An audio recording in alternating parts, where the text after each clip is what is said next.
ಕರ್ನಾಟಕ ಕಪ್ಪು ಮಣ್ಣಿನಿಂದ ಕೂಡಿದ ಪ್ರದೇಶವೇ ಕರ್ನಾಟಕ. ಕಪ್ಪು ಮಣ್ಣಿನಿಂದ ಕೂಡಿದ್ದರೂ ಇಲ್ಲಿನ ಜನರ ಮನಸ್ಸು ಶುಭ್ರವಾದ ಬಿಳಿಯ ಬಣ್ಣದಿಂದ ಕೂಡಿದೆ. ಗಂಗ, ಕದಂಬ, ಚಾಲುಕ್ಯ, ಹೊಯ್ಸಳ ಎಲ್ಲ ರಾಜರು ಆಳಿದಂತಹ ನಮ್ಮ ಕನ್ನಡದ ನಾಡು.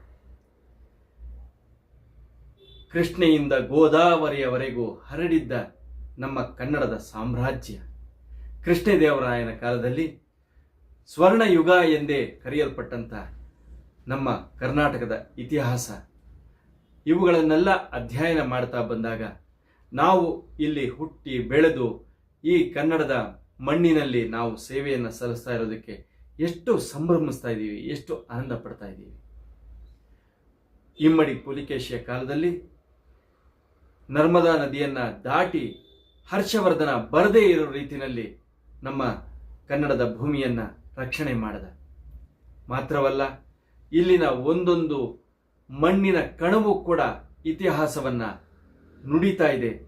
ಅದೇ ರೀತಿಯಾಗಿ ಇಲ್ಲಿ ನಿಜವಾಗಲೂ ಕನ್ನಡಿಗರು ಎಷ್ಟರ ಮಟ್ಟಿಗೆ ಸ್ವಾಭಿಮಾನಿಗಳು ಮತ್ತು ಎಲ್ಲರನ್ನೂ ಬರಮಾಡಿಕೊಂಡು ಇಲ್ಲಿ ಬದುಕಿ ಬಾಳುವುದಕ್ಕೆ ಬೇಕಾದಂಥ ಪರಿಸ್ಥಿತಿಯನ್ನ ನಿರ್ಮಾಣ ಮಾಡಿಕೊಡುವಂಥವರಾಗಿದ್ದಾರೆ.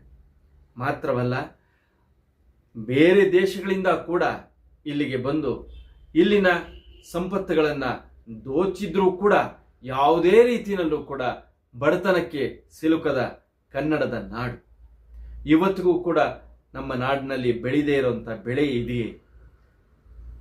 ಜನರಲ್ಲಿ ಇರುವಂತಹ ಸೌಹಾರ್ದತೆ, ಪ್ರೀತಿ, ಎಲ್ಲರನ್ನೂ ಒಂದೇ ರೀತಿಯಾಗಿ ನೋಡುವಂಥ ಗುಣಧರ್ಮ, ಇವುಗಳನ್ನು ಒಳಗೊಂಡಂಥ ನನ್ನ ಕನ್ನಡದ ನಾಡು.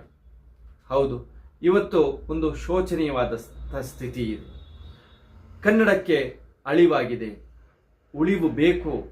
ಹೌದು, ನನ್ನ ಒಂದು ಮನವಿ, ಎಲ್ಲರೂ ಕನ್ನಡದಲ್ಲಿಯೇ ಮಾತನಾಡೋಣ. ಪ್ರತಿದಿನ ಒಂದೊಂದು ಶಬ್ದವನ್ನು ಕನ್ನಡದಲ್ಲಿ ಹೊಸದಾಗಿ ಕಲಿಯುವುದಕ್ಕೆ ಅಭ್ಯಾಸ ಮಾಡಿಕೊಳ್ಳೋಣ.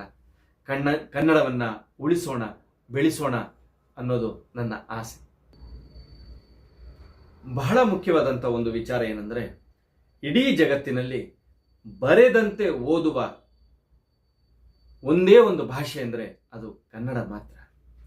ಬೇರೆ ಭಾಷೆಗಳಲ್ಲಿ ಬರೆದಂತೆ ಓದೋದಕ್ಕೆ ಸ್ವಲ್ಪ ಕಷ್ಟ ಆಗ್ಬೋದು, ಆದರೆ ಬರೆದಂತೆ ಓದುವಂಥ ಒಂದು ಭಾಷೆ ಅಂತಂದರೆ ಅದು ಕನ್ನಡ ಅನ್ನೋ ಹೆಮ್ಮೆ ನನಗಿದೆ. ಒಂದು ಪುಸ್ತಕವನ್ನು ಕೊಂಡ್ಕೋಬೇಕು, ಆ ಪುಸ್ತಕವನ್ನು ಓದಬೇಕು. ಅರ್ಥಾತ್ ದಿನಕ್ಕೆ ಒಂದೇ ಒಂದು ಪುಟವನ್ನಾದರೂ ಓದೋದಕ್ಕೆ ಅಭ್ಯಾಸ ಮಾಡಬೇಕು. ನೋಡಿ, ನನ್ನ ಹಿಂದೆ ತುಂಬ ಪುಸ್ತಕಗಳಿದ್ದಾವೆ.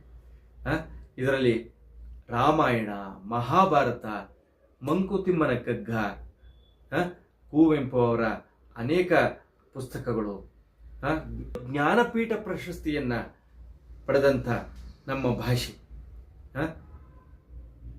ಎಲ್ಲ ಪುಸ್ತಕಗಳು ನಮ್ಮ ಜೊತೆಯಲ್ಲಿದೆ.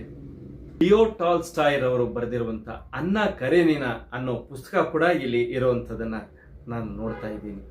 ರವೀಂದ್ರನಾಥ್ ಠಾಗೋರ್ ಅವರ ಅನೇಕ ಕವನಗಳು, ಕುವೆಂಪುರವರ ಕವನದ ಪುಸ್ತಕಗಳು, ಶ್ರೀರಾಮಾಯಣ ದರ್ಶನ. ಮಾತ್ರವಲ್ಲ, ಗಾಂಧೀಜಿಯವರ ನನ್ನ ಕಥೆ, ಆತ್ಮಕಥೆ ಕೂಡ ಇಲ್ಲಿ ಇರೋದನ್ನು ನಾನು ಗಮನಿಸ್ತಾ ಇದ್ದೀನಿ. ಅಂಬೇಡ್ಕರ್ ಅವರು ನಮಗೆ ಕೊಟ್ಟಿರುವಂಥ ಸಂವಿಧಾನದ ಒಂದು ಪ್ರತಿ ಕೂಡ ಇಲ್ಲಿ ಇದೆ. ಈ ರೀತಿಯಾಗಿ ಎಲ್ಲ ಪುಸ್ತಕಗಳನ್ನು ನಾವು ಕೊಂಡುಕೊಂಡು ಪ್ರತಿದಿನ ಓದ್ತಾ ಬಂದರೆ ನಮ್ಮ ಕನ್ನಡವನ್ನು ನಾವು ಉಳಿಸುವುದಕ್ಕೆ ಬಹಳ ಸಹಕಾರವಾಗುತ್ತೆ. ಮಾತ್ರವಲ್ಲ, ಇಲ್ಲಿ ನಾನೊಂದು ಸಂದರ್ಭವನ್ನು ನೆನಪು ಮಾಡ್ಕೊಳ್ಳೋದಕ್ಕೆ ಇಷ್ಟಪಡ್ತೀನಿ. TP ಕೈಲಾಸಂ ಅವರು ಹೆಚ್ಚಿನ ವಿದ್ಯಾಭ್ಯಾಸಕ್ಕೆಂದು ಇಂಗ್ಲೆಂಡ್ಗೆ ಹೋದಾಗ ಅಲ್ಲಿ ಒಂದು ಸಭೆಯ ಒಳಗೆ ಇಂಗ್ಲಿಷಿಗೆ ಸಮಾನವಾದಂಥ, ಅಲ್ಲಿ ಹಾಡ್ತಾ ಇರುವಂಥ ಹಾಡಿಗೆ ಸಮನಾಗಿರುವಂಥ ಒಂದು ಹಾಡನ್ನು ಯಾರಾದರೂ ಹಾಡಿದ್ರೆ, ಬೇರೆ ಭಾಷೆನಲ್ಲಿ ಹಾಡಿದ್ರೆ ನಾನೊಂದು ಬಹುಮಾನವನ್ನು ಕೊಡ್ತೀನಿ ಅಂತ ಹೇಳ್ತಾರೆ. ಆ ರೀತಿ ಹೇಳಿದಾಗ ನಮ್ಮ TP ಕೈಲಾಸಂ ಅವರು ಆ ಹಾಡನ್ನು ಕೇಳ್ತಾ ಇದ್ದು, ಆ ಹಾಡಿಗೆ ಪ್ರತಿಯಾಗಿ ನಮ್ಮ ಕನ್ನಡದ ಹಾಡನ್ನು ಹಾಡಿದ್ದು ನಾನಿಲ್ಲಿ ನೆನಪು ಮಾಡ್ಕೋಬೇಕಾಗತ್ತೆ. ಅಲ್ಲಿ ಇಂಗ್ಲೆಂಡಿನ ಕಂಬಕ್ಕೆ ಕನ್ನಡದ ಬಾವುಟವನ್ನು ಆರಿಸಿದಂಥ ಒಂದು ಪ್ರತಿಭೆ ನಮ್ಮೊಂದಿಗೆ ಇದ್ರು ಅನ್ನೋ ಹೆಮ್ಮೆ ನಮ್ಮದಾಗುತ್ತೆ. Constantinople CONSTANTINOPLE CONSTANTINOPLE is to sing as your ABC.